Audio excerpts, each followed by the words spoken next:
1956லயே வந்து artificial intelligence started. Okay. அப்பயே கண்டுபிடிச்சிட்டாங்க. பட் அதுக்கு மிஷின்ஸ் எப்படி கம்ப்யூட்டர் வந்து அவ்வளோ பெருசாக இருந்ததோ அதுக்கும் வந்து டேட்டாஸ் வந்து ஸ்டோர் பண்ணுறதுக்கு அதை கிரியேட் பண்ணுறதுக்கு அப்போ டெவலப்மெண்ட் ஸ்டேஜில் தான் இருந்தது. அதுக்கப்புறம் mobile, touch screen, TV, colour அப்படிலாம் வந்ததுக்கப்புறம் இதுதான் கரெக்டான டைமில் ஏஐ வந்து லான்ச் பண்ணுறதுக்கு உண்டான அந்த இது கண்டுபிடிச்சிட்டாங்க.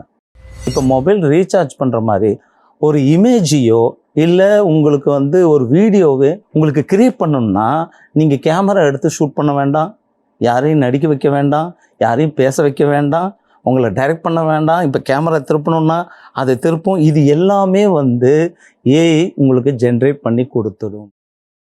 கூகுளுங்கிற சர்ச் என்ஜின் அப்படின்னு சொல்லிட்டு இருந்தது. அதில் போய் டைப் பண்ணி நிறைய ஆர்டிகல்ஸ் இருக்கும். அதை நீங்கள் கம்பைன் பண்ணி நீங்கள் ஒரு ஆர்டிகல் ரெடி பண்ணி நீங்கள் ப்ராஜெக்ட் சப்மிட் பண்ணணும், இல்லாட்டினா அதை பற்றி தெரிஞ்சுக்கணும். ஆனால் இப்போ ஆர்டிஃபிஷியல் இன்டெலிஜென்ஸ் என்ன பண்ணிடுச்சு அப்படின்னா உங்களுக்கு இன்டெலிஜென்ட்டாக அது கேதர் பண்ணி உங்களுக்கு ஷார்ட்டாக கொடுத்துருது. நீங்கள் பிரிண்ட் அவுட் எடுத்துகிட்டு போய் ப்ராஜெக்ட் சப்மிட் பண்ணலாம்.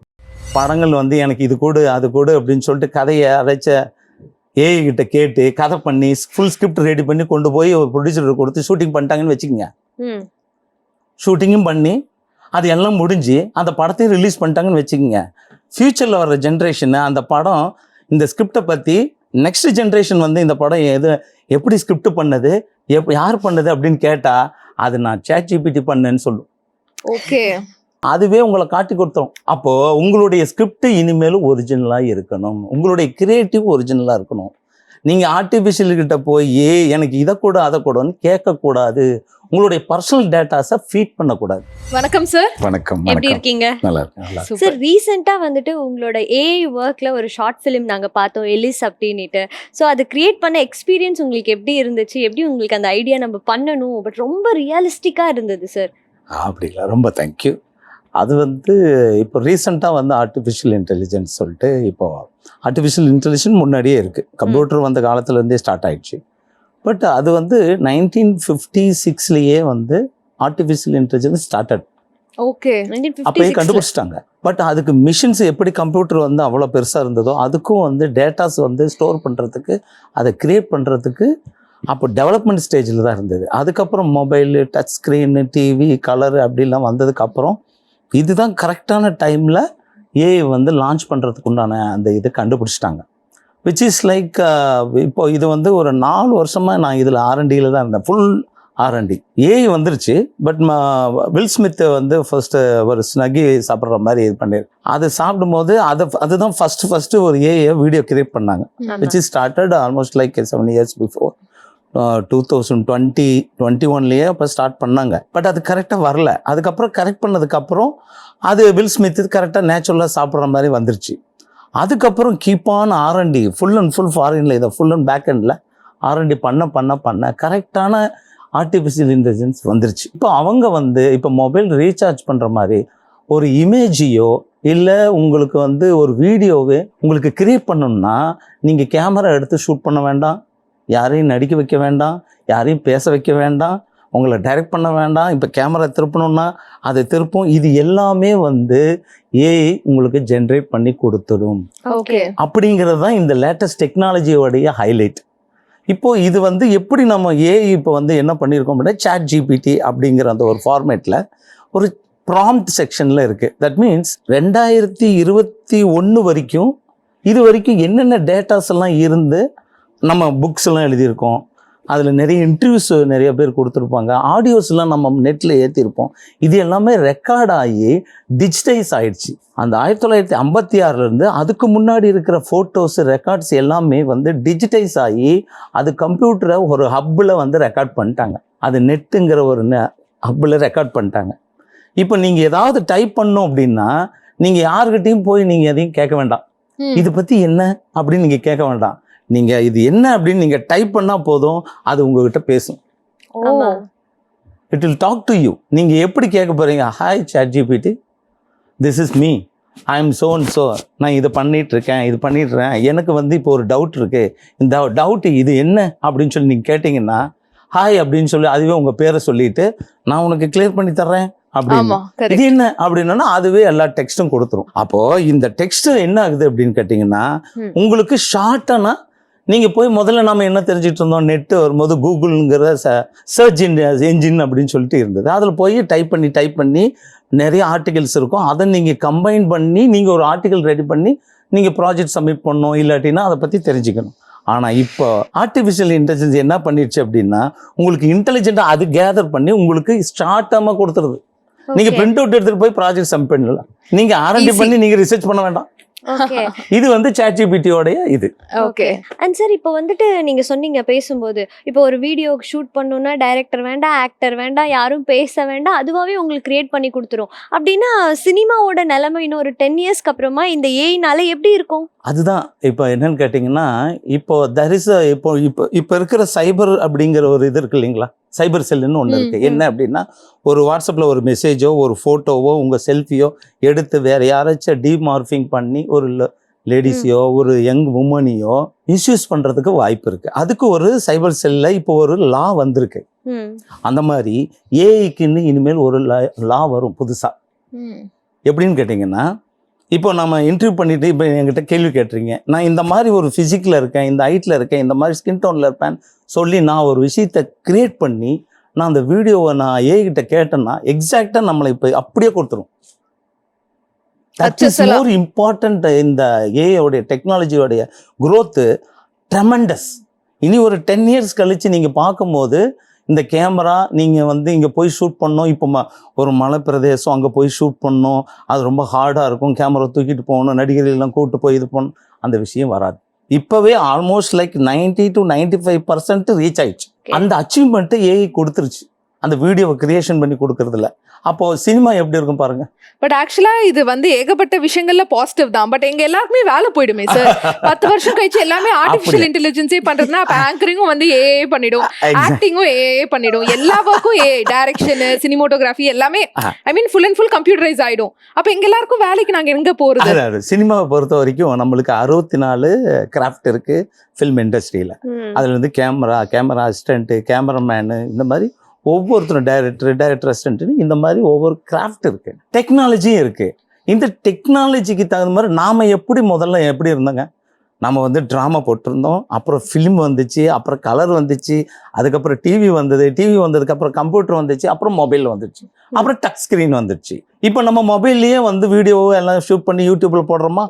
அப்போது ஜென்ரலாகவே நாம் என்ன ஆகிறோம், நம்மளை சர்வைவல் ஆஃப் த ஃபிட்டஸ்ட்டுங்கிற மாதிரி நீங்கள் உங்கள் ஃபீல்டை நீங்கள் நான் ட்ரெண்டியாக இருக்கணும் அப்படின்னு சொல்லிட்டு நீங்கள் வந்து ஆப்ட் ஆகிக்கிறீங்கல்ல, அந்த மாதிரி எல்லாருமே ஆப்ட் ஆக ஆரம்பிச்சிடும். அப்போது உங்களுக்கு இந்த ஒரு சின்ன ஃபியர் இருக்குல்ல, நாளைக்கு இது தெரிஞ்சதுக்கு அப்புறம் வா ஸோ ஈஸி அப்படிங்கிற மாதிரி இருக்கும். அப்போது அந்த கண்டென்ட் யார் நல்லா இன்ட்ரெஸ்டிங்காக க்ரியேட் பண்ணுறாங்களோ is a creator. Artificial intelligent அது அதில் தான் பண்ணதுன்னு தெரியாமல் இது பண்ணும். இந்த வீடியோ நான் போஸ்ட் பண்ணதே என்னென்னா, நான் ஏஐ வீடியோ இதை பண்ணது, ஏஐயில் இந்த வீடியோ க்ரியேட் பண்ணேன்னு சொல்லி போடலை. ஆமாம், இண்டஸ்ட்ரியில் இருக்கிறவங்க எல்லாருக்குமே இது என்ன ஃபீல் பண்ணுறாங்க அப்படிங்கிறதுக்கு தான் நான் இதை போட்டேன். அது கிளாரிட்டியும் லைட்டிங்கும் ஸ்டைலும் எக்ஸ்ப்ரெஷனும் இந்த ஃப்ரேமு கேமரா ஆங்கிள்ஸ் இதெல்லாம் பார்த்த உடனே அவங்க நம்பவே முடியல. ஏன் அப்படின்னா இந்த ரிசல்ட் கொடுக்க முடியும்னா அப்போது இந்த சினிமாங்கிறது கிட்டத்தட்ட ஒரு சினிமாவை நம்ம கிரியேட் பண்ணோம்னா ஒரு நாளைக்கு ஷூட்டிங்க்கு அவ்வளோ செலவாகும், ப்ளஸ் மேன் ஒர்க்ஸ் எல்லாம் நிறையாது. அப்போது அது வந்து கிட்டத்தட்ட 200 பேர் 100 பேர் சேர்ந்து ஒர்க் பண்ண வேண்டியது. ஆனால் சினிமா ஃபியூச்சரில் after 10 years 2000 you can call 35ல் ஒருத்தர்கிட்ட சினிமா வந்துடும். Okay, one man can do entire movie. இப்போவே நான் அது படத்துக்கு உண்டான வேலையை இப்போ நான் பண்ணிக்கிட்டு இருக்கேன். இப்போ ஒரு ப்ராஜெக்ட்ஸ் இதாக இருக்குது, ஹாலிவுட்டில் ஒரு ப்ராஜெக்ட் சைன் ஆயிடுச்சு. நீங்கள் ஹாலிவுட்ல பண்ணுறீங்க? ஹாலிவுட் ப்ராஜெக்ட் ஒன்று பண்ணிகிட்டு இருக்கேன். அதுக்கு ஒரு டீசர் இப்போ பண்ணுறேன். ஹாலிவுட்டோட வர்க் இங்க இருந்தே நீங்க பண்ணிடலாம். Yes exactly. இப்போ நீங்க பாருங்க அந்த எலிஸோடைய வீடியோல அந்த வீடியோடைய கான்செப்ட் நல்லா பார்த்தீங்கன்னாவே தெரியும். அதுல பாருங்க ஐ டச்டு ஒன்லி ஹாலிவுட் ஸ்டைல். ஏன் இண்டியனைஸ் பண்ண முடியாதா அப்படின்னா, இண்டியனைஸ் பண்றது ஒரு பிரச்சனை இல்லை. இங்க இருக்கிற இந்தியன் டெக்னீஷியன்ஸ் எவருமே, இங்க இருக்கிற அத்தனை டெக்னீஷியன் பாருங்க ஹாலிவுட்டுக்கு ஈக்குவலான டெக்னீஷியன் எல்லாருமே. அங்க ஹாலிவுட்ல சான்ஸ் கிடைக்கல, நாம இங்க வாழ்ந்துகிட்டு இருக்கோம், அதனால அங்கே போக முடியாது, அதனால இங்கே நம்ம இது பண்ணிட்டு இருக்கோம். நம்மளுக்கு கிடைக்கிறது இந்த மாதிரி கேமராக்களும் ஃபில்ம் கேமரா அப்படின்னு ஒரு ஸ்கியூஸான ஒரு விஷயங்கள் இருக்குது. இதை வச்சு தான் நம்ம திறமையை காட்டுறோம். அந்த வீடியோ எதுக்காகனா பர்பஸாகவே ஹாலிவுட் ரிசல்ட்டை என்னால் கொடுக்க முடியும், ஒரு இந்தியனால் அந்த ஹாலிவுட் மூவியே கிரியேட் பண்ண முடியுங்கிறதுக்கு தான் அந்த விஷயத்தை பண்ணுறேன். Okay fine. தட்ஸ் வை அது நான் மென்ஷன் பண்ணிடுறேன், ஹாலிவுட் சீன்ஸ் மூவி சீன்ஸ்ன்னு தான் அதை நான் மென்ஷன் பண்ணியிருந்தேன். அப்போது அவங்க என்ன நினச்சிட்டாங்க, எனக்கு ஃபோன் பண்ணி மெசேஜ் பண்ணவங்கள, ஓகே ஏதோ படத்துலேருந்து ஷார்ட்ஸ் எடுத்து இவர் வந்து எடிட் பண்ணி போட்டு அதை வந்து ஒரு சேனலில் இது பண்ணிட்டான்னு நினச்சிட்டாங்க. அதே வந்து ஒரு டைரக்டரும் ஒரு கேமராமேனே கேட்டார். அப்புறம் சார் நான் எதுக்கு அந்த மாதிரி போட போகிறேன், this is my own creative, I did in N AI அப்படின்னு. அப்படியா, எப்படி சாத்தியம், இந்த மாதிரி பண்ண முடியுமா? அப்படின்னு பண்ண முடியும் அப்படிங்கிற விஷயத்த எக்ஸ்பிளைன் பண்ணேன். இதில் டைரக்டர் வந்து ஒரு 5 பேர் வந்து என்னை பார்க்க வந்துட்டாங்க. அப்போ அதில் ஒருத்தர் வந்து, சாரி சார் நான் உங்கள்கிட்ட எல்லா டீட்டெயில் நான் தெரிஞ்சுக்கிட்டேன், பட் ஒரு நீங்கள் தப்பாக செஞ்சுன்னா ஒன்று சொல்கிறேன் அப்படின்னு. பரவாயில்ல சொல்லுங்கள் அப்படின்னு. இல்லை சார் நீங்கள் இந்த வீடியோ எந்த படத்துலேருந்து எடுத்தது, இந்த ஷார்ட்டு எந்த படத்துலேருந்து எடுத்தது, இந்த ஆக்ட்ரஸ் எந்த படத்தில் நடித்தாங்கன்னு சொல்லிட்டு நான் ஏஐகிட்டே கேட்டேன். அந்த ஏஐ என்ன சொல்லிடுச்சுன்னா, இது எதுலையுமே பண்ணலை, ஏஐலே பண்ணலன்னு ஏஐயே சொல்லிடுச்சு. இதுதான் இந்த வீடியோவோட சக்ஸஸ். Okay okay. நான் ஏஐல தான் பண்ணேன், அதுலேயே ஸ்கிரிப்ட் பண்ணேன், அதுலேயே கிரியேட் பண்ணேன், அதுலேயே வீடியோவும் ஷார்ட் பை ஷார்ட்டாக கிரியேட் பண்ணியாச்சு. ஓகே. ஆனால் அந்த ஏஐ கிட்ட அவர் போய் கேட்டிருக்காரு வந்தவங்க, அதில் அவரும் தெரிஞ்சிருக்காரு, ஏஐ படிச்சிருக்காரு. அவர் கேட்டதில் அவர் இந்த மாதிரி சொன்னோன்னா அவருக்கே ஷாக் ஆயிடுச்சு. அப்புறம் எப்படி இந்த மாதிரி பண்ணிட முடியும் அப்படின்னா, அப்போ படங்கள் பண்ண முடியுமா?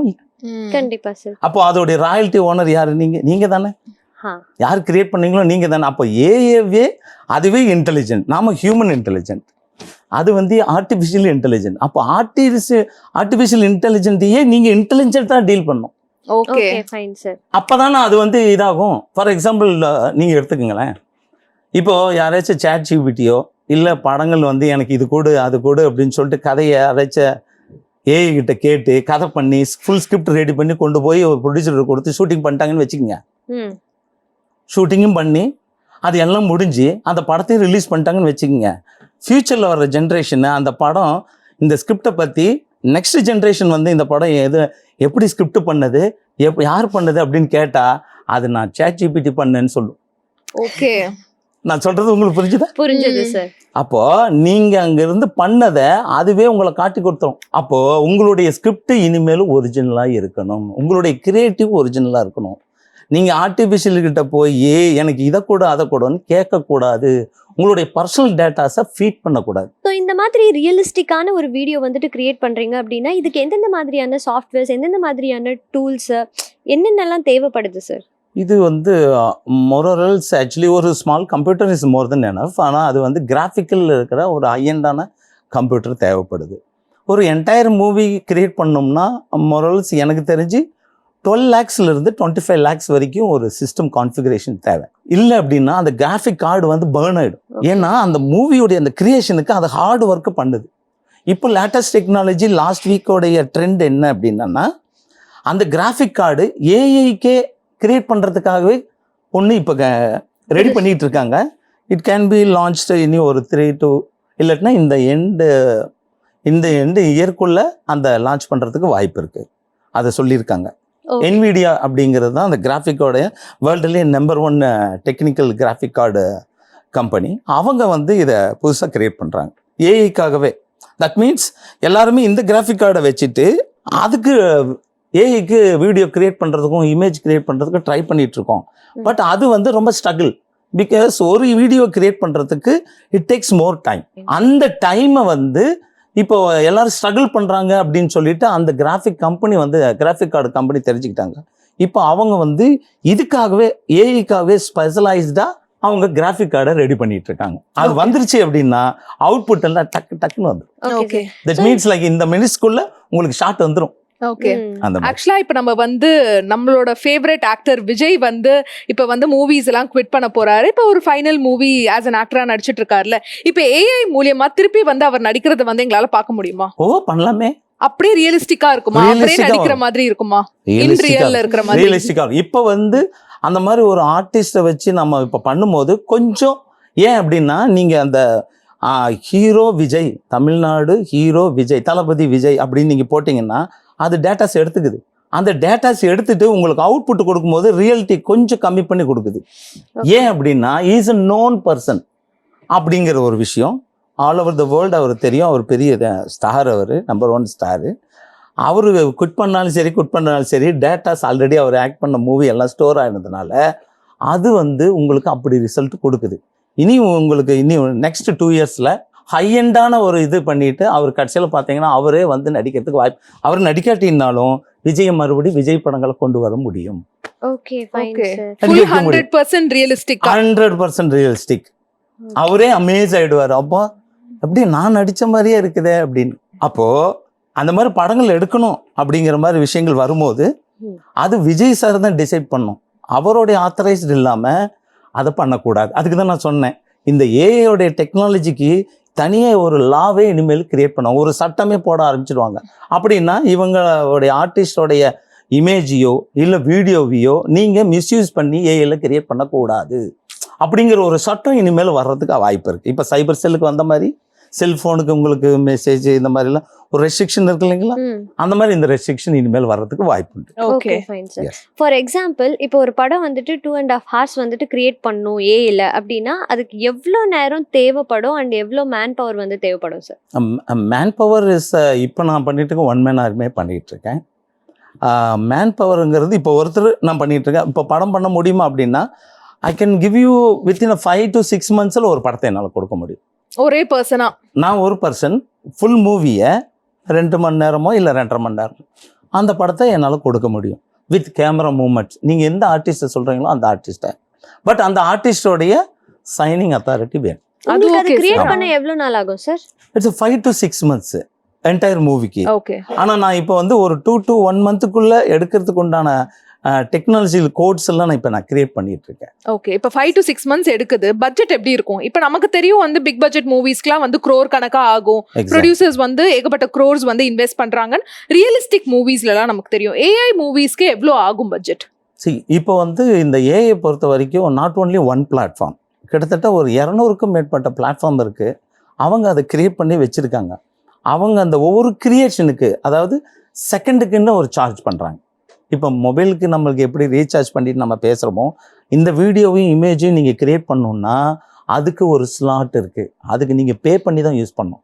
அது டோக்கன்ஸ்ன்னு சொல்லுவாங்க, காயின்ஸ்ன்னு சொல்லுவாங்க, கிரெடிட்ஸ்ன்னு சொல்லுவாங்க. இந்த 3 லாங்குவேஜில் தான் அது போயிட்டுருக்கு. இந்த கிரெடிட்ஸையும் டோக்கன்ஸையும் காயின்ஸையும் நீங்கள் வாங்கணும். அது வந்து செகண்ட் பேசிக்ஸ் இருக்குது, ஹவர்ஸ் பேசிக்ஸ் இருக்குது, மினிட்ஸ் பேசிக்ஸ் இருக்குது. இந்த ஸ்லாட் இதை வந்து யார் கிரியேட் பண்ணி வச்சுருக்காங்கன்னா அந்த ஏஐ இன்டெலிஜென்ட்டை யார் கிரியேட் பண்ணுறாங்களோ அந்த பர்டிகுலர் பிளாட்ஃபார்ம். இப்போ நீங்கள் டிவி சேனலில் இப்போ ஜெயா டிவி அப்படிங்கிற மாதிரி ஒரு இது இருக்கு இல்லைங்களா, சேனல் இருக்கு இல்லைங்களா, இந்த மாதிரி ஃப்யூச்சரில் ஏஐ சேனல் மாதிரி ஒன்று வந்துடும். அவங்க வந்து இதை கிரியேட் பண்ணி சாஃப்ட்வேரை டெவலப் பண்ணி கோடிங் எல்லாம் பண்ணி டெக்னீஷியன்ஸ்லாம் வச்சு அதை பண்ணிட்டான்னா அவங்க தான் டிசைட் பண்ணுறாங்க. அப்போ அந்த ஸ்லாட்டை வாங்கி நம்ம கிரியேட் பண்ணோம். இப்போ நம்ம ஒரு ஷார்ட்டை ஃபார் எக்ஸாம்பிள் இப்போ நம்ம ஒரு ஷார்ட்டை நம்ம ஒரு ஷார்ட் எடுக்கிறோம், அதுக்கு எத்தனை டேக் ஆகுதுன்னு நம்ம சொல்ல முடியாது. பிகாஸ் நம்ம பர்ஃபெக்ஷன் இது பண்ணுறோம். அந்த ஒவ்வொரு டேக்குக்கும் நீங்கள் பே பண்ணணும். ஓகே டேக் வாங்குற வரைக்கும் இப்போ 10 டேக் எடுக்கிறீங்கன்னா 10வது டேக் உங்களுக்கு ஓகேன்னா 9 டேக்குக்கும் நீங்கள் பே பண்ணணும். பே பண்ணி தான் நம்ம அதை கிரியேட் பண்ணணும். இட்ஸ் நாட் ஜஸ்ட் கிரியேட்டிங் 3Dயில் கிரியேட் பண்ணி இந்த மாதிரி ஒரு மாயா சாஃப்ட்வேரு இந்த மாதிரி பிளகின்ஸ் மூலியமாக நம்ம கிரியேட் பண்ணிடலாம் அப்படின்னா அப்படி பண்ண முடியாது. ஓகே. பட் பட்ஜெட் எப்படி இருக்கும் சார் அப்ராக்சிமேட்டா? நம்ம இப்ப ரியலிஸ்டிக்கா பண்ற படங்கள் அளவுக்கு பட்ஜெட் போகுமா? crores கணக்கா? அந்த மாதிரி போறதுக்கு வாய்ப்பு இல்ல. ஆமா, இப்போ நீங்க ஒரு பெரிய நடிகர்கள் வச்சு நம்ம பண்ணும்போது அவங்க அந்த மார்க்கெட் லெவல் இப்போ 300 crores ஒரு பெரிய ஹீரோ வச்சு பண்றோம் அப்படின்னா அந்த 300 crores எதுக்காக ஸ்பெண்ட் பண்றோம்னு ஒன்று இருக்குல்ல இல்லைங்களா? ஸ்டோரிக்கு ஸ்பெண்ட் பண்றதுன்னு ஒரு இது கணக்கு இருக்கு. அப்போ அந்த டெக்னீஷியனுக்கு பே, லொகேஷனு, அப்புறம் இந்த டெக்னாலஜிக்கு ஹையர் பண்றது, இந்த மாதிரி டெக்னீஷியன்ஸ் ஹையர் பண்ணி இந்த மாதிரி பண்ணுறதுக்கு அப்படின்னா ஒவ்வொரு ஸ்டோரி போர்டு போட்டு இப்போ நான் மூவியில் எடுத்துகிட்ருக்கோம். இப்போது நானே வந்து இந்த வீடியோ கிரியேஷன் ஏஐ கிரியேஷனுக்கு ஒவ்வொரு ஷார்ட்டையும் கிரியேட் பண்ணி அதுக்குன்னு ஒரு லாங்குவேஜ் நான் கிரியேட் பண்ணி தான் அது க்ரியேட் பண்ணுறேன். அது என்னுடைய ஓன் டெக்னாலஜி. ஸோ அது வந்து ஒரு கம்பெனிக்கு நான் வந்து இது பண்ணியிருக்கேன் நான். ஸோ அது ஐ couldn't able to explain actually because அது NDA சைன் பண்ணியிருக்கேன். எக்ஸாக்ட்லி. ஸோ அந்த அதனால கொஞ்சம் ரெஸ்ட்ரிக்ஷன் இருக்குது. பட் நம்மளால் கிரியேட் பண்ண முடியுமா? கிரியேட் பண்ண முடியும். நீங்கள் நினைக்கிற மாதிரி 100 to 200 300 crores எல்லாம் தேவைப்படாது. இப்போ என்னால் பாகுமலியை கிரியேட் பண்ண முடியும்னா we can create. Okay. So நம்ம அப்படியே வந்து கொஞ்சம் இன்டர்நேஷ்னலாக போவோமே. ஹாலிவுட் மூவி அவதார் தெரியும், அவதார் அனிமேட்டட் மூவி, அதுக்கு எவ்வளோ crores ஆச்சுன்னு தெரியும். It's like a super high budget movie. அதே மூவி அவதார் மூவியை ஆர்டிஃபிஷியல் இன்டெலிஜென்ஸில் எடுக்கிறோன்னா எவ்வளோ பட்ஜெட் ஆகும்? அந்த அவதார் படத்துக்கு கிரியேட் பண்ண பட்ஜெட் இருக்காது. அதில் வந்து 3/4 தான் இருக்கும். 3/4 தான் இருக்கும். 3/4 அதாவது எப்படின்னு கேட்டிங்கன்னா இப்போ ஒரு 100 கோர்ஸ்னு வச்சுக்கோங்களேன், ஒரு படம் எடுக்கிறாங்கன்னா 25 கோர்ஸ்னு படிச்சிடலாம். ஓகே. அப்போ யார் பெனிஃபிட்டு அப்படின்னு. அப்போ இதில் என்ன ஒரு சேலஞ்சு நான் வந்து இது பண்ணுறேன் அப்படின்னா, ஒரு டேரக்டர்கிட்ட பேசிகிட்டு இருக்கும்போது ஒரு டிஸ்கஷனில் நான் விஷயத்த சொல்கிறேன். சார், நம்ம ஒரு படங்களை பார்க்கும்போது நம்ம என்ன வந்து ஃபீல் பண்ணுறோம்? உணர்வுபூர்வமாக அந்த படம் இருக்கா? நம்மளை ஹார்ட் டச்சிங்காக இருக்கா? நம்ம கண்ணில் தண்ணி வருதா? நம்மளுக்கு மனசுக்கு பிடிச்ச மாதிரி தான் இருக்கா? நெருக்கமாக இருக்கா? அந்த நிகழ்வு, அந்த படத்தில் வர்ற காட்சி வந்து நம்ம வாழ்க்கையில் நடந்திருக்கா அப்படின்னு நம்ம எமோஷனல் ஆகிறோம்ல. இந்த எமோஷனில் உங்களுக்கு ஏஐல கொடுத்தா போதுமா சார் அப்படின்னு. சார் அதானே சார் முக்கியம், அதை நான் கொடுத்துட்றேன் சார் விடுங்க அப்படின்னு. ஆனா அது கொடுக்க வருமா சார்? முடியும். அதுதான் நான் கேக்குறேன். அப்போ வருமா? உங்களுக்கு அந்த இப்போ நான் வந்து ஹாலிவுட் இதுக்காக நான் இது பண்ணியிருக்கேன். அப்போ தமிழில் வந்து இது கொடுக்க முடியுமான்னா அது கொடுக்க முடியும், அது ரீச் பண்ண முடியும். இப்போ உங்களுக்கு ஏஐக்கு உண்டான அந்த NVIDIAவோடைய ஹை-எண்ட் கிராஃபிக் கிரியேட் பண்ணுறாங்க பார்த்தீங்களா, அது வந்துருச்சுன்னா பாசிபிள். ஓகே. இல்ல இப்ப வந்து ஒரு ஆக்டர்னா ஒரு மெத்தட் ஆக்டிங் பண்ணுவாரு, அந்த கேரக்டரா மாறுவாரு, பயங்கரமா ஹோம்ஒர்க்லாம் பண்ணுவாங்க. அந்த கேரக்டரை நம்ம தத்ரூபமா வந்து ஸ்கிரீன்ல பார்ப்போம். அப்பா என்னவா நடிச்சிருக்காரு அப்படின்னு. ஏன்னா அவருக்கு அந்த எமோஷன்ஸ் இருக்கு, அது ஹியூமன் ஹார்ட் இருக்கிறதுனால அந்த எமோஷன்ஸ்லாம் ஈஸியா எமோட் பண்றாரு அவரு. இதுவே ஆர்டிஃபிஷியல் இன்டெலிஜென்ஸ் வந்து இட்ஸ் ஃபுல்லி கம்ப்யூட்டரைஸ். நம்ம சொல்ற இன்ஸ்ட்ரக்ஷன்ஸ் எல்லாமே அதை அபாய்ட் பண்ணி பண்ணுது. அதுக்கும் அந்த எமோஷன்ஸ் வந்து அவ்வளோ அழகா கேரி ஆகுமா ஸ்கிரீன்ல ஒரு ஆக்டர் பண்ற மாதிரி? நல்ல கேள்வி. அதுக்கு தான் இப்போ நாங்கள் ரீச் பண்ணி இது பண்ணிகிட்டு இருக்கோம். இப்போ நீங்கள் எலைஸுங்கிறதுல ஒரு மெயின் அந்த வீடியோவில் என்ன இருக்குது அப்படின்னு கேட்டிங்கன்னா, நீங்கள் ஒரு 8 செகண்ட்ஸ்க்கு 5 செகண்ட்ஸு 4 செகண்ட்ஸ்க்கு நீங்கள் ஒரு வீடியோவை கிரியேட் பண்ண முடியும். நீங்களும் கிரியேட் பண்ணலாம். எனி ஒன் காமன் ஆடியன்ஸ், ஒரு ஆட்டோ ஓட்டுறவர் கிரியேட் பண்ணலாம், யார் வேணாலும். இப்போ ஈஸியாக ஆகிப்போச்சு. ஆனால் நீங்கள் பே பண்ணி தான் அதை கிரியேட் பண்ண முடியும். இப்போ ஃபன்னி வீடியோஸாக யூடியூப்பில் போட்டுட்டு அது லேக்ஸ் மில்லியன்ஸ் வியூஸ் எல்லாருக்கும் பண்ணிக்கிட்டு இருக்காங்க. அவதார் கேரக்டர்ஸ் எல்லாம் வந்து தமிழ்நாட்டில் வந்து ஸ்ட்ரீட்டில் நடந்துட்டு இருக்காங்க.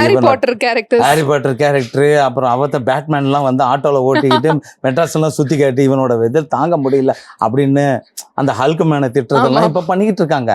பட் இட்ஸ் நாட், அது வந்து ஃபன்னி வீடியோஸ்.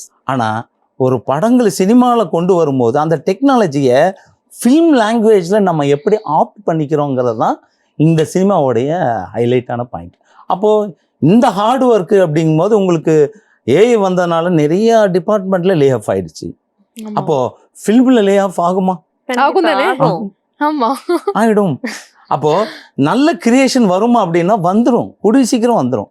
அப்போது உங்களுக்கு இப்போ டெஸ்லா வந்து அவர் இப்போவே உடனே இந்த டெஸ்லா கார் ஓனரில் இருக்கார் இல்லைங்களா, எலான் மஸ்க்கு, அவரும் அதுக்குண்டான இதை தான் போயிட்டுருக்காரு, அதை நோக்கி தான் போயிட்டுருக்காரு. இஸ் ஹை-எண்டு ஏஐக்கு அடுத்த ஸ்டெப்ஸ் என்ன அப்படின்னு சொல்லி அவர் பண்ணிக்கிட்டு இருக்காரு. அவர் ஒரு பக்கம் R&D பண்ணிகிட்டு இருக்காங்க. சைனாவில் ஒரு பக்கம் ஃபுல் R&Dயில் போயிட்டுருக்கு. இப்போ அமெரிக்காவும் சைனாலேயும் இந்த ஏஐ சம்மந்தப்பட்ட கிரியேஷன்ஸில் தான் ஃபுல் இன்வெஸ்ட்மெண்ட் போயிட்டுருக்கு. இப்போ பாருங்கள், லாஸ்ட் வீக்கு வைசாக்கில் ஐடிக்கு உண்டான கூகுள் ஹப்பு வந்து கிட்டத்தட்ட 1.5 லட்சம் கோடிக்கு இன்வெஸ்ட்மெண்ட் பண்ணி கம்ப்யூட்டர் ஹப்பு ரெடி பண்ணிட்டாங்க. தட் மீன்ஸ் இன்னைக்கு நெக்ஸ்ட்டு வந்து ஏஐ கிரியேஷனுடைய கிரியேட் பண்ண அந்த ஃபுட்டேஜோடைய ஹப்பு வந்து கிரியேட் பண்ணணும். இப்போ நீங்கள் வந்து ஒரு ஃபுட்டேஜை கிரியேட் பண்ணால் மொபைலில் வச்சுப்பீங்க, யூஎஸ்பியில் வச்சுப்பீங்க, ஹார்ட் வச்சுப்பீங்க, அதில் கேரிவேட் பண்ணுவீங்க. ஆனால் இனிமேல் வந்து நீங்கள் எதுவுமே எடுத்துகிட்டு போக வேண்டாம், எல்லாமே கிளவுடில் இருக்கணும். ஒரு கிளவுட் அக்கௌண்ட் கொண்டு வந்துட்டாங்க. இப்போ இந்த கிளவுட் அக்கௌண்ட்டு ஒவ்வொருத்தருக்கும் 1 TBன்னு கொடுப்பாங்க. 1 TBன்னா உங்களுக்கு எவ்வளோ GB வரும் பாருங்க. 100 GB இஸ் 1 TB. அப்போது இந்த மாதிரி உங்களுக்கு ஒவ்வொரு கிரியேஷன்ஸையும் நீங்கள் கேரி பண்ண வேண்டியதில்லை, உங்களுடைய மொத்த டேட்டாஸும் அது வாங்கிக்கும். அப்போது உங்களுடைய பர்சனல் டீட்டெயில்ஸ் எல்லாமே அதுக்கிட்ட தான் இருக்கும். சார், நீங்கள் இந்த ஏஐ பற்றி நிறைய ரிசர்ச் பண்ணதால் வந்துட்டு உங்களுக்கு அதை பற்றி நிறைய விஷயங்கள் தெரிஞ்சிருக்கு. But at the same time AI ஒரு சைட் டெவலப் ஆகுது அப்படின்னா இந்த ஹியூமன் இன்டெலிஜென்ஸும் வந்துட்டு அதுக்கேற்ற மாதிரி டெவலப் ஆகணும் இல்லை? ஸோ அதோட ஒரு வளர்ச்சி வந்து எப்படி கொடுக்கறது? அப்போது ஃபார் எக்ஸாம்பிள்னா இப்போ எல்லாருமே ஏஐ கிளாஸு அட்டன் பண்ண ஆரம்பிச்சிருவாங்க. அது கற்றுக்கிட்டாதான் நீங்கள் இந்த சர்வைவல் ஆஃப் த ஃபிட்டஸ்ட்டுங்கிற நிலைமைக்கு இப்போ வந்தாச்சு எல்லாருமே. That is true. இப்போ நீங்கள் ஐடி கம்பெனியில் ஒர்க் பண்ணிகிட்ருக்கோம். இப்போ ஐடி கம்பெனியில் முதல்ல என்ன பண்ணோம், ஹியூமன் பவர் தேவைப்பட்டுச்சு. கம்ப்யூட்டரைஸ்டு இருந்தது, ஹியூமன் வந்து அதை ஒர்க் பண்ணிவிட்டு அதை பண்ணணுன்ட்டு இருந்தது. இப்போது ஹியூமன் பவர் தேவையில்லை, இது கம்ப்யூட்டரே பண்ணுன்னு சொல்லி கமெண்ட் கொடுத்துட்டு முடிஞ்சு போச்சு. இப்போ அங்கேயே லே ஆஃப் பண்ணிட்டேன். அப்போது இங்கே போயிட்டுருக்கு. அப்போது கிரியேட்டிவிட்டிக்கு அப்படிங்கும் போது அந்த கிரியேட்டிவ் விஷயத்த ஹியூமனுக்கும் ஆர்டிஃபிஷியல் இன்டெலிஜென்ஸுக்கும் ஒரு சின்ன பிரிட்ஜு போயிட்டுருக்கு. நான் என்ன கேட்குறேங்கிறத வச்சு தான் அதோடைய ஆன்சர்ஸ் இருக்கு. அப்போ உங்கள் ஆர்டிஃபிஷியல் இன்டெலிஜென்ஸ் அதுதான் பேர் வச்சாங்க, இல்லைன்னா ஹியூமன் இன்டெலிஜென்ஸ் பேர் வச்சுருந்துருக்கலாம். ஓகே, நம்மளுக்கு ஈக்குவல் தான், பட் அதை ஆர்டிஃபிஷியல்னு சொல்லி வச்சுக்கிட்டோம். இப்போதைக்கு. ஆனால் நாளைக்கு வந்து ஈக்குவலாக நம்ம அதுக்கு பேசிக்கிற மாதிரி தான் இருக்கும், அது நம்மளுக்கு சொல்கிற மாதிரி இருக்கும். பட் 2 ஈக்குவலாக வர்றதுக்கு வாய்ப்பு இருக்குது. தட் இஸ் நம்ம கையில் இல்லை. அது it takes 30 years or 50 years. But அதுக்கு உண்டான ரீச் இப்பயே ஆரம்பிச்சிருச்சு. இல்ல சார், ஏஐக்கான ரீச் வந்துட்டு இருக்கு. பட் ஆனா இப்போ ஒரு ஏஐக்கு ஒரு கதை கிரியேட் பண்றதுக்கும் ஒரு டைரக்டர் வந்துட்டு ஒரு வாழ்வியல் பார்த்து ஒரு கதை கிரியேட் பண்றதுக்குமான டிஃப்ரென்ஸ் இருக்குல்ல. ஸோ இப்போ எல்லா கதையும் ஏஐ கிரியேட் பண்ணிடுச்சு அப்படின்னா இங்க இருக்க ஒரிஜினலா ஒரு கிரியேஷன் இருக்கும்ல, அந்த ஹியூமன் பீயிங்கான ஒரு நேச்சர் இருக்கும்ல. ஸோ அவங்க அதை எப்படி டெவலப் பண்ணிக்கிறது? இப்போ சாஃப்ட்வேர் கம்பெனிஸ்ல கூட நிறைய பேருக்கு லே ஆஃப் ஆகுது, அது எல்லாமே ஓகே, ஏன்னா ஏஐ வந்துருச்சு, நமக்கு மேன் பவர் எல்லாம் கம்மியா போதும். பட் ஆனா இந்த வேலை போற அவங்களோட ஒரு வாழ்வாதாரம் அப்படின்றது அவங்க எப்படி அவங்கள டெவலப் பண்ணிக்கணும், இம்ப்ளிமெண்ட் பண்ணிக்கணும். நீங்க சர்வைவல் ஆஃப் த ஃபிட்டஸ்ட் ஆயிடுறீங்கல்ல. I told you before. அதாவது இது வந்து உங்களால் கொடுத்துட முடியுது அப்படின்னா 10 பேர்த்துல அப்படியா, அப்போ நாம் முந்திக்கணும், நம்ம வேலையில் சஸ்டெயின் ஆகணும், இதை நம்ம தெரிஞ்சுக்கணும், நாம் இம்மிடியேட்டாக அவுட்புட் கொடுத்துருவோம் அப்படின்னா அது தெரியாதவன் வேலை போயிடும். ஓகே. அப்போ கற்றுக்கிட்டு 10 பேர் கற்றுக்கிட்டு இருப்பாங்க, அதில் ஒரு 4 பேர் கற்றுக்கிட்டாங்கன்னா 6 பேர்த்துக்கு வேலை போயிடும். இன்னும் அப்டேட் ஆகலையா, நீ டெக்னிக்கலாக இன்னும் இதாகலையா, நாலேஜ் அவங்ககிட்ட எவ்வளோதான் கஷ்டப்படுறது சார். கம்ப்யூட்டரே எனக்கு ரொம்ப டஃப் தான் சார், நான் மேனுவல்லப்பா அட்வான்ஸ் போயிடுச்சு, இல்லை கற்றுக்கிட்டு வா அப்படின்னு சொல்லிட்டு கற்றுக்கிட்டவனை கொண்டாந்து ஸ்மார்ட்டாக உட்கார வச்சுருவாங்க. சேலரி கம்மி, அவன் எங்கே இருப்பான், ஃபாஸ்ட்டாக இருப்பான், முடிஞ்சிச்சு. Okay. Company is gain. So இந்த மாதிரி வந்து உங்களுக்கு கிரியேட் பண்ண ஆரம்பிச்சிடும். போட்டி போட்டு நாம தான் கற்றுக்கணும். அப்படி தான் போயிட்டு இருக்குது இப்போ. அது ஒவ்வொரு ஃபேஸ்புக்லேயும் சரி, யூடியூப்லேயும் சரி, ஒவ்வொருத்தரும் வந்து நான் ஏஐ சொல்லிக் கொடுக்குறேன்னு இது பண்ணிக்கிட்டு இருக்காங்க. That is good. இப்போ உங்களுக்கு அதுதான் இப்போ அதிகமாக போயிட்டு இருக்குது யங்ஸ்டர்ஸ் குரூப்ல. ஸோ இப்போ வந்து ஆக்சுவலாக இப்போ ஒரு படம் பண்ணணும், ஒரு ஃபில்ம் மேக்கர் படம் பண்ணணும்னா ஹில் ஸ்டடி ரிகார்டிங் த ஃபில்ம். அதுக்கேற்ற வந்து எலக்ட்ரானிக் மீடியா ஸ்டடி, விஸ்காம்லாம் வந்து படிப்பாங்க. இப்போ ஏஐ வந்து ஒரு படம் பண்ணுதுன்னா அந்த மேக்கர் வந்து என்ன விஷயங்கள்லாம் படிக்கணும்? அவர் பேசிக்காக வந்து அசிஸ்டன்ட் டைரக்டராக ஒர்க் பண்ணணும் ப்ராக்டிக்கலி. இப்போ மேனுவல் மூவி பண்ணுறதுக்காக இப்போ ஏஐ மூவி பண்ணோம் அப்படின்னா he has to study what is a movie, என்ன ஷார்ட்னா என்ன, கேமரா ஆங்கிள்னா என்ன, லென்ஸுன்னா என்ன, அதோடைய ஃபோக்கல் லென்த்துன்னா என்ன, அப்பர்ச்சர்னா என்ன, லைட்டிங்னா என்ன, லைட் அண்ட் ஷேடோன்னா என்ன, ட்ராயிங்னா என்ன, லைன்ஸ்னா என்ன, இந்த மாதிரி பேசிக்கான விஷயங்கள்லாம் நீங்கள் ப்ராப்பராக நீங்கள் தெரிஞ்சு வச்சுருந்தாலும் அதுக்கு அடுத்து க்ரியேட்டிவ் நாலேஜ் வேணும், ஸ்கிரிப்ட் நாலேஜ் ஒன்று இருக்கணும். அடுத்து வந்து பேசிக்காக வந்து ஒரு டைரெக்ஷன் அப்படின்னா ஒரு ஷார்ட் எப்படி எடுப்போம் அப்படிங்கிற பேசிக் நாலேஜ் இருந்தால் மட்டும்தான் இதில் கிரியேட் பண்ணணும். ஃபார் எக்ஸாம்பிள் நீங்கள் என்ன எடுத்துக்கிட்டிங்கன்னா, நான் வந்து பேசிக்கலி ஒரு ஓவியர் ஆர்டிஸ்ட்டாக இருந்து அதுக்கப்புறம் ஸ்டோரி போர்டு ஆர்டிஸ்ட்டாக மாறி படங்களுக்கெல்லாம் ஸ்டோரி போர்டு பண்ணி அதுக்கடுத்து விஎஃப்எக்ஸ் விஷுவல் எஃபெக்ட்ஸ், அதாவது படங்களுக்கெல்லாம் கிராஃபிக்ஸ் எல்லாம் இது பண்ணி அதில் ஒர்க் பண்ணி அதுக்கடுத்து வந்து ஸ்கிரிப்ட் ரைட்டாக டைரக்டர்லாம் பண்ணி மியூசிக் வீடியோலாம் டைரக்ட் பண்ணி அந்த லாங்குவேஜ் எல்லாம் பக்காவாக தெரிஞ்சுக்கிட்டு இந்த டெக்னாலஜியை கரெக்டாக நான் எனக்கு அந்த 4 வருஷமும் ஹார்ட் ஒர்க் பண்ணி வீட்டிலேருந்து வெளியே வரல. அது 4 இயர்ஸும் இந்த சப்ஜெக்ட் என்ன எங்கேருந்து டெவலப் ஆகிட்டே வந்துக்கிட்டு இருக்கு, இது எப்படி ஏஐக்கும் இந்த ஃபில்ம் மேக்கிங் அப்படிங்கிற விஷயத்தை இவங்க எப்படி அச்சீவ் பண்ணாங்க அப்படின்னு தெரிஞ்ச உடனே கரெக்டாக நான் வந்து யூஸ் பண்ணிக்கிட்டேன். 2022 எண்டிலிருந்து 2025 வரைக்குமே என்னுடைய டேட்டாஸை உள்ளே நான் கொடுக்கல, என்னுடைய ஓன் ஸ்கிரிப்டை நான் உள்ளே கொடுக்கல. ஏன்னா ஓன் ஸ்கிரிப்டை கொடுத்துட்டீங்கன்னா அந்த டேட்டாஸ் அதை எடுத்துக்கும், நீங்கள் திருப்பி கொடுத்ததுன்னா அது பண்ணதான் சொல்லிவிடும். God is what I'm saying. This is what the இது என்னுடைய ஓன் எக்ஸ்பீரியன்ஸ்ல நான் தெரிஞ்சுக்கிட்டது. ஓகே. அதனால ஓன் கண்டென்ட்டையோ கிரியேட்டிவோ நீங்க வந்து உங்களுக்கு அக்கௌண்ட் இருக்குன்னு சொல்லிட்டு ChatGPTல கொடுத்துடக்கூடாது. ஓகே, ஏதாவது கரெக்ஷன் பண்ணுங்க அப்படின்னு சொல்லி அங்க போய் உங்களுடைய ஓன் கண்டென்ட் கொடுத்துட்டீங்கன்னா அது ஃபீட் பண்ணிக்கும், அது உங்களுக்கு கொடுக்கும், அது பண்ணதான் கொடுத்துரும். கடைசியில நீங்க படம் பண்ணி முடிச்ச உடனே இது எதுல பண்ணதுன்னு கேட்டா அதை நான் தான் பண்ணேன்னு சொல்லும். ஆனா ஓன் கிரியேட்டிவிட்டி யாருது? உங்களுது. அப்போ நீங்க பேசிக் தெரியாம இந்த டெக்னாலஜியை நீங்க டீல் பண்ண முடியாது. ஆனா இப்போ நான் ஒரு 2 நாளைக்கு முன்னாடி நான் யூடியூப்ல பார்க்கும்போது டைரக்ஷன், ஸ்கிரிப்ட், இதெல்லாம் தூக்கி போடுங்க, இதெல்லாம் எதுவுமே தேவையில்லை, நீங்களே ஒரு ஏவி மூவி பண்ணலாம் அப்படின்னு ஒரு வீடியோ பார்த்தேன். எனக்கு சிரிப்பு தான் வந்துச்சு. நானும் பார்த்தேன், சிரிப்பு தான் வந்துச்சு. அவருடைய கிளாஸ் ப்ரொமோட் பண்றதுக்காக அந்த மாதிரி பண்றாரு. பட் பேசிக் தெரியாம உங்களால் பண்ண முடியுமா? பண்ண முடியாது. இன்னொரு விஷயம் என்னன்னு கேட்டீங்கன்னா, நீங்கள் ஏஐ கிளாஸ் எத்தனை ஒரு 10 days 15 days 1 month அப்படிங்கிற மாதிரி சொல்லி கொடுத்துருவாங்க. அந்த 1 monthக்குள்ள அத்தனை டெக்னாலஜியும் தெரிஞ்சிக்க முடியுமா? இங்கே கேமராமேன் சார்ஸ் எல்லாம் இருக்காங்க, அவங்க எத்தனை எக்ஸ்பீரியன்ஸ் ஆகி இந்த எப்படி கூலாக இப்போ ஹேண்டில் பண்ணிட்டு இருப்பாங்க. ஆனால் அந்த எக்ஸ்பீரியன்ஸ் தானே அவங்களுக்கு இப்போ கூலாக இதாக இருக்குது. அப்போ பேசிக் தெரியாமல் இதில் வர முடியாது. 10 நாளில் உங்களுக்கு பேசிக் சொல்லிக் கொடுக்க முடியாது. 10 நாளில் நீங்கள் தெரிஞ்சுக்கிட்டு ஒரு கண்டென்ட்டை கிரியேட் பண்ணிங்கன்னா அது 10 நாளைக்கு உண்டான இன்ஸ்டன்ட் கண்டென்ட்டாக தான் இருக்கும். லைஃப் லாங் பேசுகிற மாதிரி ஒரு கண்டென்ட்டாக இருக்க வாய்ப்பு இல்லை. This is what my observation is. Sir இப்போ ஏஐனால வந்துட்டு மீடியா இண்டஸ்ட்ரி, ஐடி இண்டஸ்ட்ரியிலலாம் எந்தெந்த மாதிரியான மாற்றங்கள் நடக்கும் அப்படின்னு சொன்னீங்க. இதை தாண்டி வேற என்னென்ன மாதிரியான மாற்றங்கள் வேர்ல்டில் நடக்கும்? இப்போ நிறைய பேர் சினிமாவில் அசிஸ்டன்ட் டைரக்டராக ஒர்க் பண்ணுறோம். 4 வருஷம் 5 வருஷம் 10 வருஷம் 15 வருஷம் எல்லாம் அசிஸ்டன்ட் டைரக்டராக ஒர்க் பண்ணோம்.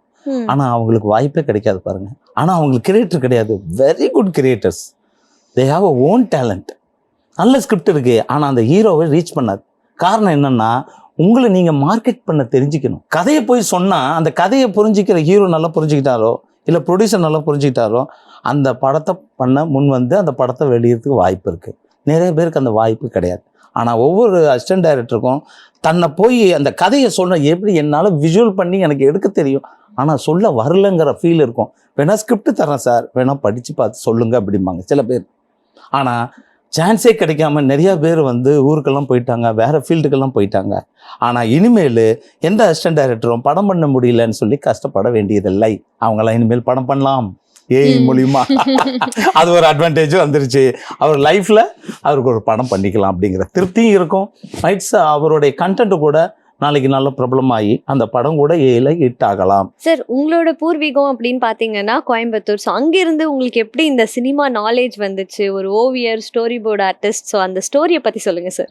எனக்கு சின்ன வயசுலேருந்து எனக்கு ரொம்ப பிடித்த படங்கள்னால் ரொம்ப பிடிக்கும். சின்ன வயசுலேருந்தே நிலைத்தான இதிக்கும் படம் பார்த்துட்டு இருக்கும்போது தான் பிரசவ வலி வந்து தியேட்டருக்கு அப்படியே கூட்ட போயிட்டாங்க. அதுக்கப்புறம் பிறந்தவன் தான் நானுன்னு சொல்லுவாங்க. அதுவா இல்லை அவங்க சரியான மூவி பஃப், நிறைய படங்கள் பார்ப்பாங்க. அப்பா வந்து நல்லா பாட்டு பாடுவார், சினிமா பாட்டெல்லாம் பாடுவார். நான் தூங்கிட்டு இருப்பேன், ஆனால் பாடுவார். என்னை அறியாமல் சின்ன வயசுலேருந்து சினிமாங்கிறது ரொம்ப அதிகமாகிடுச்சு. பட் சின்ன வயசில் ஒரு 6-7 வயசுன்னு நினைக்கிறேன். அப்போ இருந்தே நான் ட்ராயிங் பண்ண ஆரம்பிச்சிட்டேன். அதுக்கப்புறம் ஓவியக் கல்லூரியில் நானும் இங்கே வந்து சென்னையில் இருக்கிற ஓவியக் கல்லூரியில் வந்து படித்து விஸ்காம் படித்தேன் நான். அப்போ விஸ்காம் 2 தான் இருக்கும் தமிழ்நாட்டிலேயே. ஒன்று லைலா காலேஜ், ஒன்று வந்து எங்கள் காலேஜ். 2 தான் இருக்கும். அதுக்கப்புறம் இருந்தா ஓவியக் கல்லூரி, ஆமாம் எக்மூரில் இருக்குது. அங்கே தான் 2 காலேஜில் மட்டும்தான் விஸ்காம் இருந்தது. அதுக்கப்புறம் எல்லா காலேஜ்லையுமே அது விஸ்காம் வர ஆரம்பிச்சிச்சு. காரணம் என்னென்னா 94 வந்து டிவி சேனல்ஸ் வந்துச்சு. 99 டிவி சேனல்ஸ் க்ரோத் ஆன உடனே அதுக்குண்டான வாண்டட் வந்து இருக்குது அப்படின்னு. ஏன்னா அங்கே க்ரியேட்டிவான கண்டென்ட் கிரியேட்டர்ஸ் எல்லாம் தேவைப்பட்டுச்சு. அதனால் எல்லா காலேஜிலுமே விஸ்காம்ங்கிறது வர ஆரம்பிச்சிருச்சு. அப்போது நான் இங்கே வந்து விஸ்காம் நான் இந்த காலேஜில் படித்து அதுக்கப்புறம் தான் ஒரு நண்பரை நான் மீட் பண்ணேன், மிஸ்டர் சுந்தர்னு சொல்லிட்டு. நான் மியூசியத்தில் வந்து வரைஞ்சிக்கிட்டு இருந்தேன். அப்புறம் அவர் வந்து பார்த்துட்டு இது நல்லா இருக்கே அப்படின்னு. அப்புறம் நாங்கள் அறிமுகப்படுத்திட்டோம். நான் வந்து ஃபிலிம் இன்ஸ்டியூட்டில் டைரக்ஷன் படிக்கிறேன் அப்படின்னாரு. அப்படின்னா நான் ஒரு ஷார்ட் ஃபிலிம் பண்ணுறேன், அதுக்கு ஒவ்வொன்றும் நான் சொல்கிற மாதிரி வரைஞ்சி தரையான்னு கேட்டார். ஓகே சார், நான் ட்ரை பண்ணுறேன் சார், நீங்கள் சொல்லுங்கள் அப்படின்னு. அப்புறம் அவர் சொல்ல நான் வரைஞ்சி இது பண்ணும்போது இப்படி பண்ணோம்னா சினிமா நாம் நினச்ச மாதிரி வருமே அப்படின்னு ஐ தாட். அப்போ அவர்கிட்ட கேட்கும்போது ஆமாம் இப்படி பண்ணும்போது நம்ம நினச்ச ஷார்ட்டும் பண்ணிடலாம், செலவெல்லாம் பண்ணிடலாமா அப்படின்னு சொல்லும்போது அப்போ இது நல்லா இருக்கே அப்படின்னு சொல்லிட்டு அதையே என்னுடைய ப்ரொஃபஷனலாக மாற்றிக்கிட்டேன், ஸ்டோரி போர்டாக மாற்றிக்கிட்டேன். அதுக்கப்புறம் தான் தெரிய வந்துச்சு கமலஹாசன் சார் வந்து இந்த ஸ்டோரி போர்டு விக்ரம் ஃபஸ்ட்டு படம் 1983 அப்போவே அவர் பண்ணியிருக்காரு, ஸ்டோரி போர்டு பண்ணியிருக்காரு அப்படின்னு. அதுக்கு முன்னாடி நான் கேள்விப்பட்டேன் பிளாக் அண்ட் ஒயிட் காலத்துலேயும் இந்த ஸ்டோரி போர்டு வந்து பேக்ரவுண்டில் ஸ்கெச்சஸ் எல்லாம் வருது பார்த்தீங்களா, அந்த காலத்தில் அரண்மனை அது இது, அதுக்கெல்லாம் இந்த ஸ்டோரி போர்டு போட்டு தான் அதை ஷார்ட்டை எடுத்திருக்காங்க அப்படின்னு தெரியும். அப்போது பேக் எண்டில் இவ்வளோ இருக்குது அப்படிங்கும்போது கான் வித் த விண்டுன்னு ஹாலிவுட்டில் நான் பார்த்தேன். கான் வித் த விண்டு அப்படி அமெரிக்கன் எம்பசியில் நான் மெம்பராக இருந்தப்போ அங்கே அப்பப்போ போயிடுவேன். நான் டெய்லி ஈவினிங் போய் அதை படிச்சுக்கிட்டே இருக்கும்போது அங்கே கான் வித் த விண்டுன்னு சொல்லிட்டு ஒரு படம், அந்த படத்துக்கு ஒவ்வொரு ஷார்ட்டும் கலர் டிராயிங் பண்ணி அதுக்கப்புறம் தான் ஷூட் பண்ணாங்க. பேக்ரவுண்டெல்லாம் பெயிண்டிங்ஸ், ஃபோர்க்ரவுண்டில் மட்டும்தான் நேச்சுரல் ஆர்டிஸ்ட் இருப்பாங்க. ஆனால் அது வந்து பேக்ரவுண்ட் டிராயிங் மாதிரியே தெரியாது, லைவாக இருக்கும். அதுக்கப்புறம் அந்த பென்ஹர்ஸ் அந்த படங்கள்லாம் அப்போவே வந்து மேட் பெயிண்டிங் சிஜின்னு சொல்ல ஆரம்பிச்சிட்டாங்க.